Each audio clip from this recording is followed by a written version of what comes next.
लोगों को लगा कि वह मर चुका है, लेकिन सच्चाई यह है कि केवल उसका शरीर मरा था। उसकी आत्मा आज भी जिंदा है।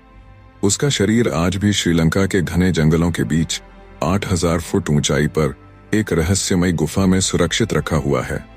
बिल्कुल सही सुना आपने, हम बात कर रहे हैं लंकेश रावण की। कहा जाता है कि उसके शरीर को विशेष जड़ी बूटियों और दिव्य रसायनों से संरक्षित किया गया था, और आज भी उसका शव वैसा ही है जैसा युद्ध भूमि में पड़ा था। यह कोई कहानी नहीं बल्कि एक ऐसी सच्चाई है जिसके बारे में बहुत कम लोग जानते हैं। माना जाता है कि रावण एक दिन फिर से जिंदा होगा और तीनों लोकों पर राज करेगा।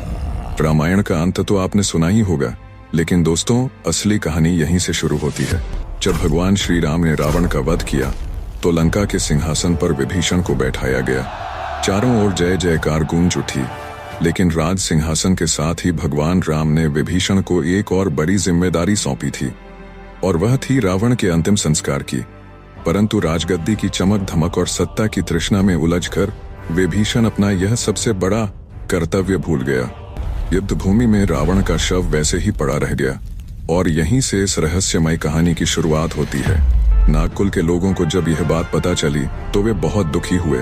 उन्होंने अपने राजा रावण के शव को उठाया और घने जंगलों व ऊंचे पहाड़ों के बीच एक गुफा में ले जाकर छुपा दिया। नागकुल का विश्वास था कि जिस संजीवनी विद्या से लक्ष्मण जी को मृत अवस्था से जीवित किया जा सकता है, उसी विद्या से एक दिन रावण को भी पुनर्जीवित किया जा सकता है। वहां उन्होंने रावण के शव को 17 फुट लंबे ताबूत में रखा। ताबूत पर गुप्त रसायनों और दिव्य जड़ी बूटियों का लेप किया ताकि उसका शव लाखों सालों तक सुरक्षित रह सके। और तब से आज तक लाखों वर्षों से वह शरीर वैसे ही रखा हुआ है, समय की सीमा से परे, मृत्यु से परे। दोस्तों यही कारण है कि आज भी माना जाता है कि रावण एक दिन लौटेगा। रावण केवल एक राक्षस ही नहीं था, वह भगवान शिव का परम भक्त था, महापंडित था, वेद और शास्त्रों का ज्ञाता। उसके पिता ब्राह्मण और माता राक्षसी थीं, इसीलिए उसमें देवता और दैत्य दोनों के गुण विद्यमान थे।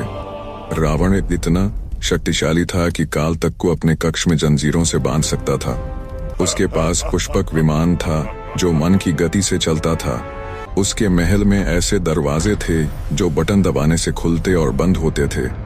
उसके पास जलपोत थे, वायुयान थे और एक अद्भुत यंत्र भी था जिसे मधुमक्खी यंत्र कहा जाता था। उससे दूर बैठे लोग आपस में संवाद कर सकते थे। रावण के पास केवल शस्त्र ही नहीं बल्कि विज्ञान भी था। उसकी वेधशाला में दिन रात नए शोध और आविष्कार होते रहते थे। वह आयुर्वेद, ज्योतिष और तंत्र का आचार्य था। उसने रावण संहिता जैसी अद्भुत कृतियां रचीं जिनमें आज भी अद्वितीय